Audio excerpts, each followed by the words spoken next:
Hey y'all, hi. Okay, I'm so ready to do this. I just filmed a video about beauty fails, like products that have really not worked out for me. And I'm really glad that I planned to film this one directly after because I feel like this is the palette cleanser that we all need. This video is the opposite. Beauty wins, beauty successes.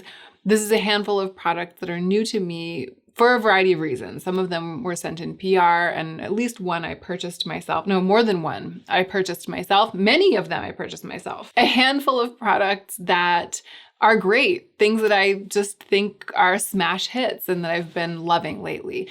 Now, this might actually kind of read like a traditional favorites video because I think a lot of YouTubers, when they do a favorites video, they just collect together all of the new products that they're loving. And that's what I've done today. When I film a favorites video, which I usually call What's Cheering Me Up Right Now, I talk about things that aren't beauty products because I like to take that video as an opportunity to remind myself and to remind everyone that it's not just makeup that makes life worth living, and new products aren't the only things that can be your favorite things, and they aren't the only things that cheer us up. But every once in a while, I do have a collection of standout products that I'm really excited to share with you, and so I sit down and film one of these videos, and that's what I'm doing today. If this is your first time to my channel, then welcome. I'm so glad you clicked on this video. My name is Hannah, and I really love beautiful things. I love beauty products, but I personally try not to spend too much money on this kind of thing. I try not to buy too much. I love reviewing beauty products, and it's especially fun when there are really great things like finds. You know, this is a video of finds. I love sharing my finds with you, but I also try to keep balance when I talk about exciting things because I don't want to encourage you to overspend. I don't want that for me, and I don't want that for you either. So if that kind of balanced beauty content sounds good to you, I hope you'll subscribe. Now let's go ahead and get into the meat of the video. Okay, let's do it. I've been so excited to tell you about this lip gloss. A couple of these are lip gloss. Two are lip glosses. And this is the one that I like the most. This might be my favorite thing that's here. Right now, it's my favorite thing that's here. It's hard to say. I'm really excited about, okay, so this, I have to get myself together. This is the Truth or Dare gloss from Trixie Cosmetics. I bought this for myself with my own money. This wasn't like a purchase for review or anything. I was just like, she wants it, she has to have it, and I bought it. I've never bought anything from Trixie Cosmetics before. I've considered reviewing Trixie Cosmetics, but it seems like y'all's interest was lukewarm when I brought it up on my channel, so I kind of shelved it.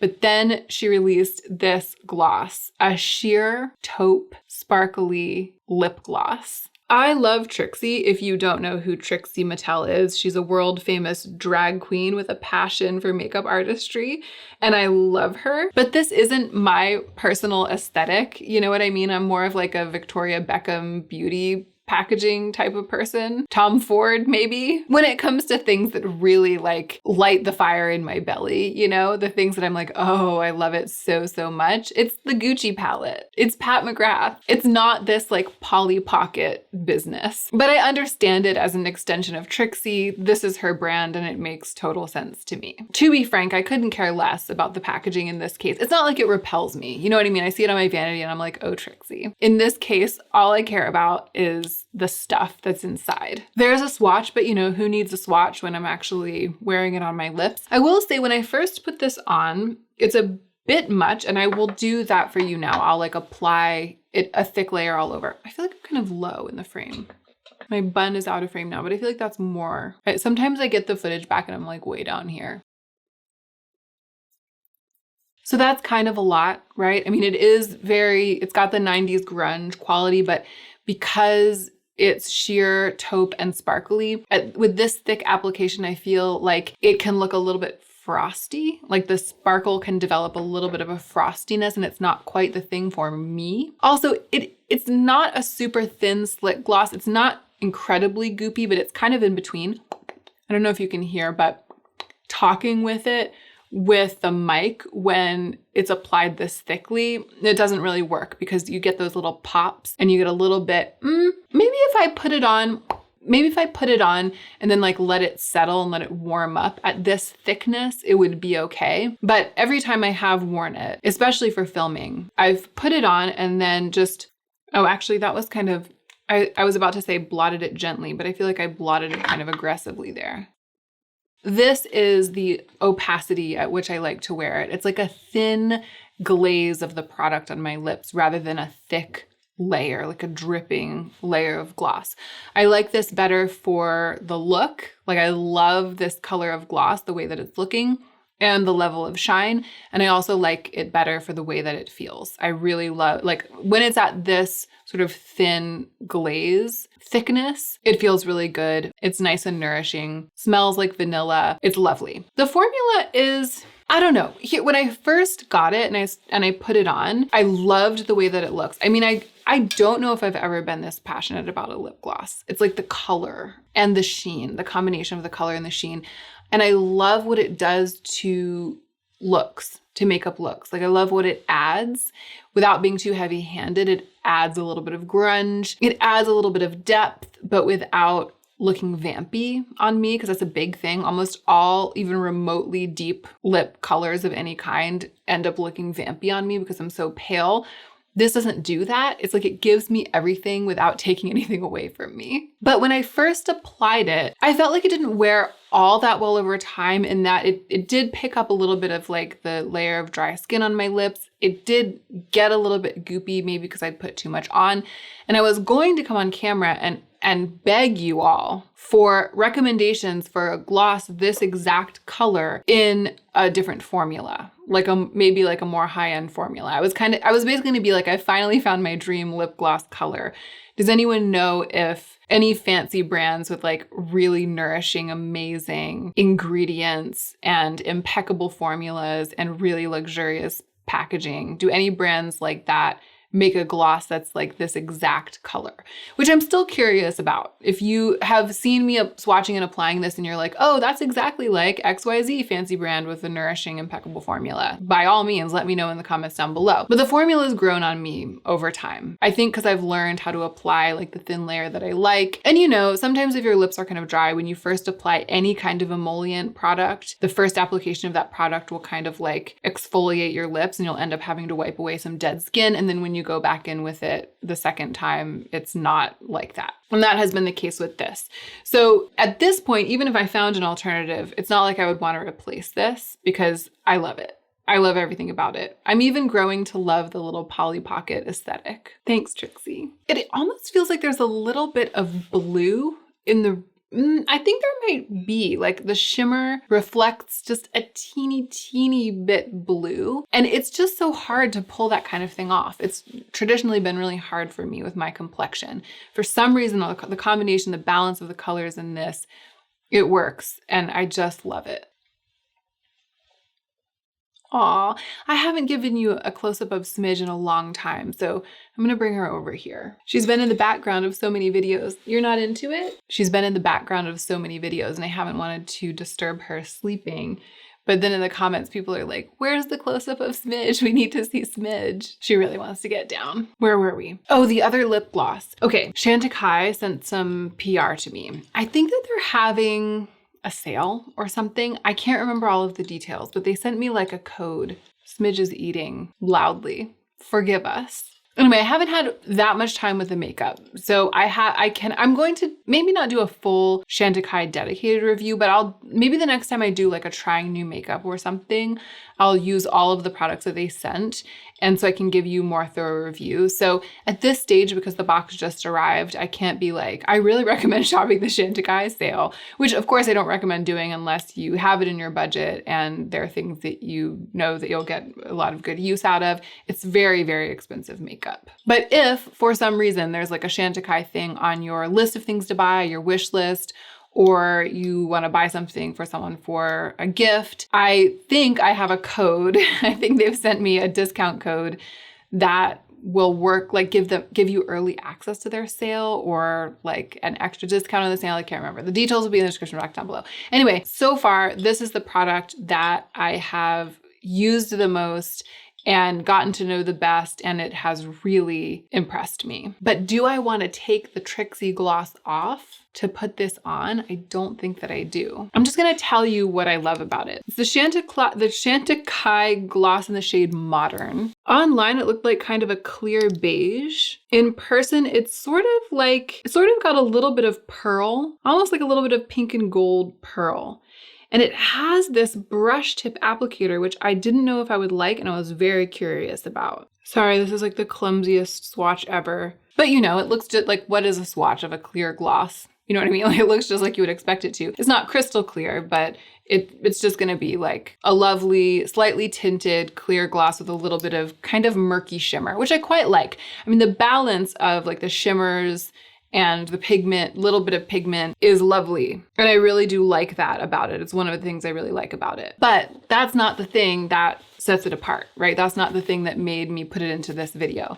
The thing that made me put it into this video is the formula and the little brush. I like that short little brush for applying lip gloss.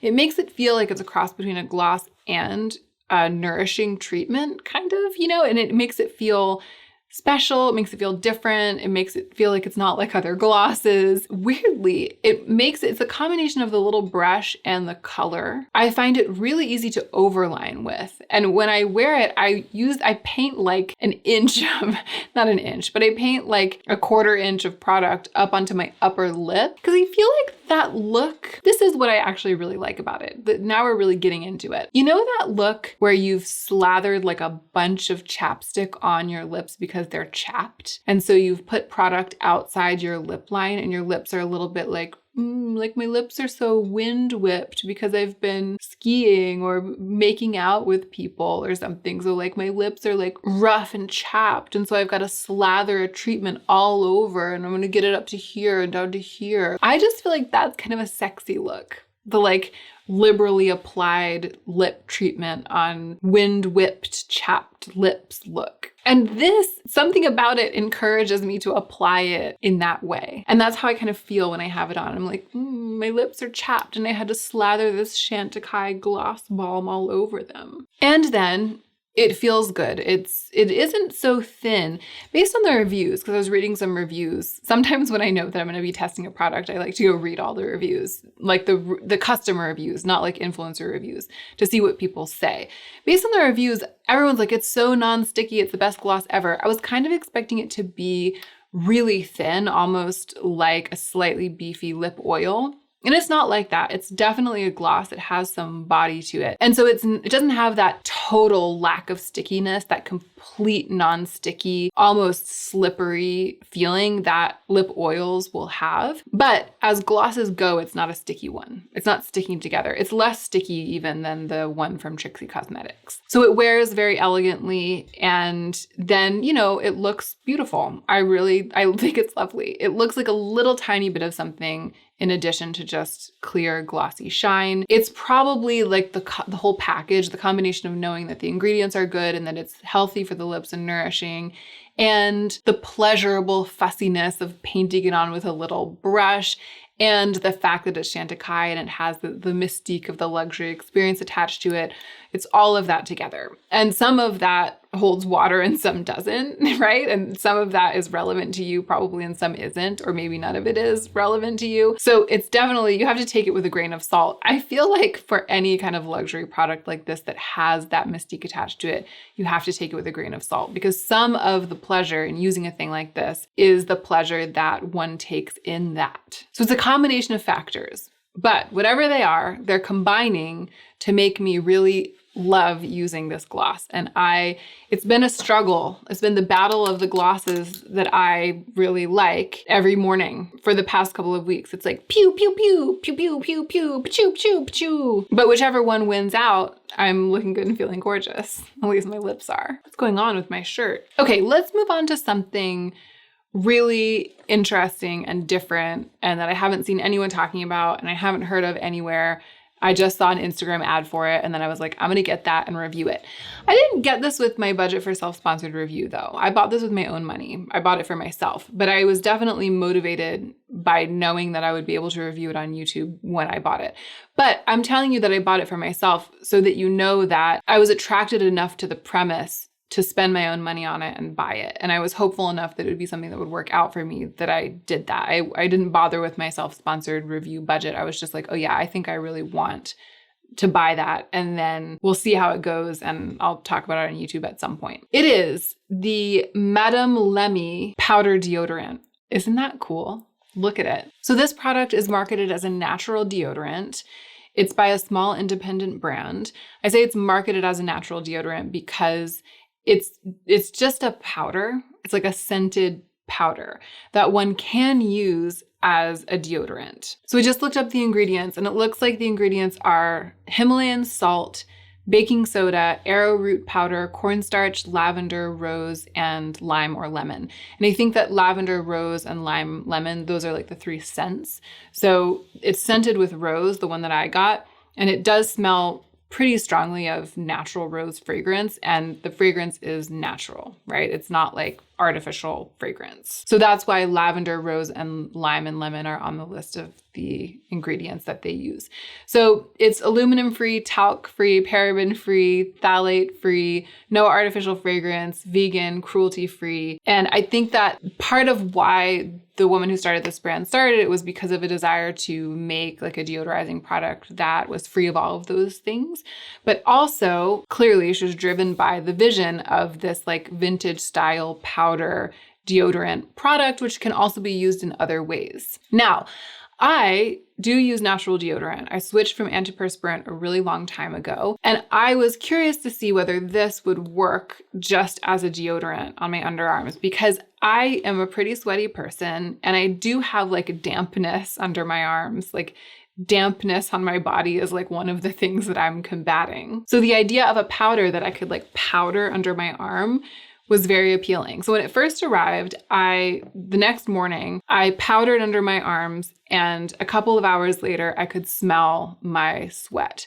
So it doesn't work well enough. And when I say that I switched to natural deodorant a long time ago, that's just to let you know that it's not because I'm going through like a detox period. I mean, it's been probably 10 years since I've used an antiperspirant deodorant. Like I'm fully switched over to natural deodorants. I don't use anything that's like pore clogging or anti-sweating underneath my arms. I think that what's going on with this for me in terms of using it by itself as a deodorant is that it's just a very simple product with very simple ingredients. And so just applying that powder on a layer underneath my arm wasn't enough to combat the smell of my natural sweat, like my really good natural deodorants do. And the natural deodorant that I really love that I use is the one from the Athena Club.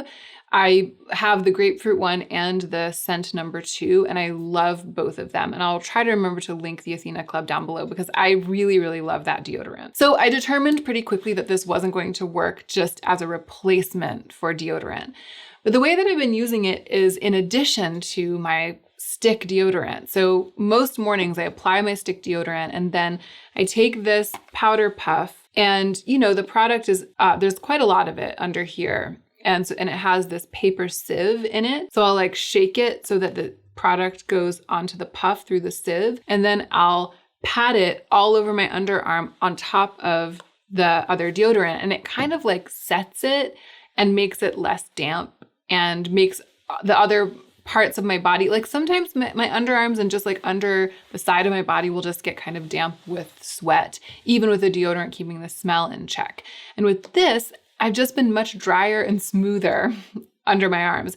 And sometimes I powder like other parts of my body. Sometimes I'll do a little bit of like the insides of my thighs. I know that some people use this. I don't have a lot of chafing, but some people use this for that. And it's very pleasant. The smell's pretty strong. I don't mind it because I like scented things. And, you know, again, it's natural, so I don't feel, it doesn't have that like perfumey shock. It's just a pretty strong natural rose scent. So if you think you would use something like this, if this is very attractive to you, the scent is the only thing that I can think of that might make it a no-go for some people. All in all, even though it hasn't replaced my stick deodorant, I've been very impressed by this product. And I do feel like it has enhanced the performance of my stick deodorant. It's like the combination together is incredible. And it's just a delight to use. You know, it makes me feel very vintage, very old Hollywood, patting this powder puff all over my body. And I feel like, here's the thing that I feel like it's doing. I feel like it's protecting my clothes from the mixture of sweat and deodorant that will sometimes get on them.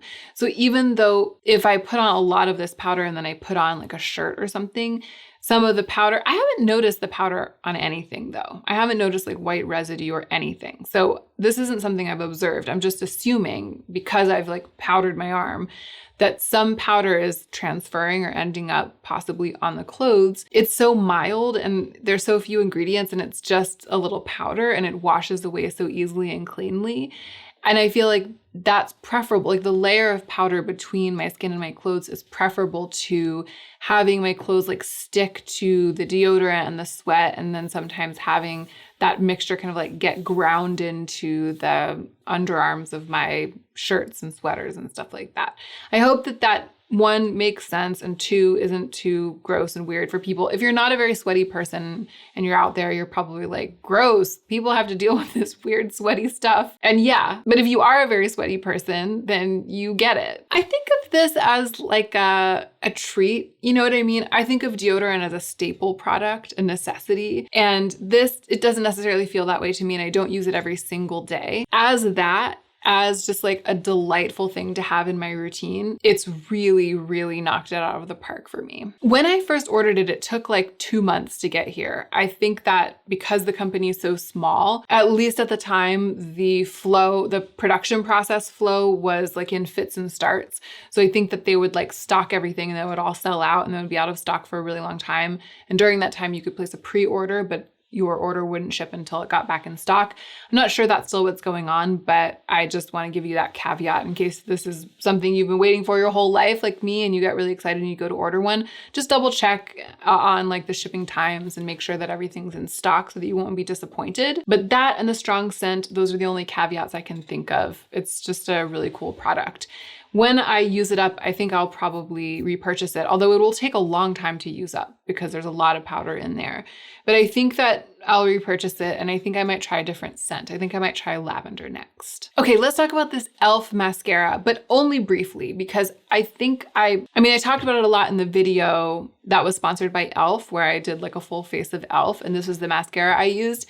And I said in that video that I was so excited that it was time to film it because I was finally able to spread the good news about this mascara. And I just still feel the same. I just wanted to bring it up again in this video to reiterate how amazing I think it is. You saw me apply it in that video if you watched it. I also used this in the video where I reviewed my Pat McGrath palette. This is the mascara that I use, and I said in that video that I thought it was pretty much a drugstore dupe for the Pat McGrath Dark Star mascara. It has this huge fluffy brush that the Dark Star mascara also has, very bristly, and the formula is just like thick, black, buildable, chunky, lengthening, girthy business. It is doing the most, and I'm so happy to not only to have it to use, but to know about a drugstore mascara that does what this does. I mean, this is on the level to me of like Dior Show, Better Than Sex,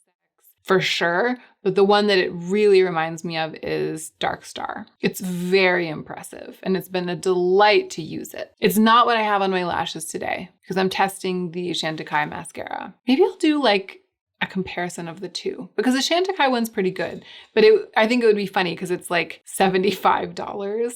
I feel like the e.l.f. one is like $7. This is another thing that I was kind of considering doing just like a dedicated review. Like, look at this amazing product.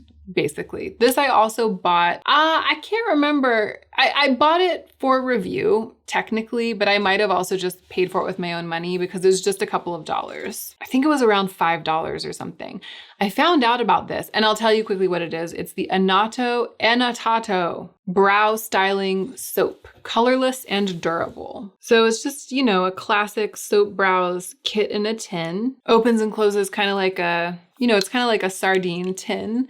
The lid just slides off and it's pretty petite. It's like a teeny tiny, it's like a mini Altoids tin. I found out about this from a project panner that I follow on Instagram, Lisa Pans.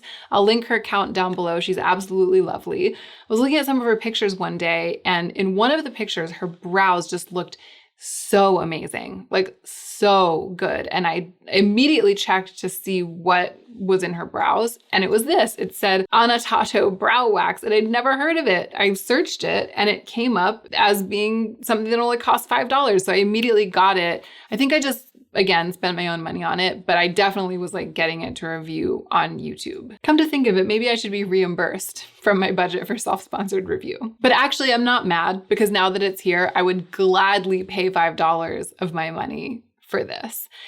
It's so good. And I've used soap. I mean, I still love using the beautiful glycerin soap from Ortega Cecilia in my brows. It's like a really great soap brow soap.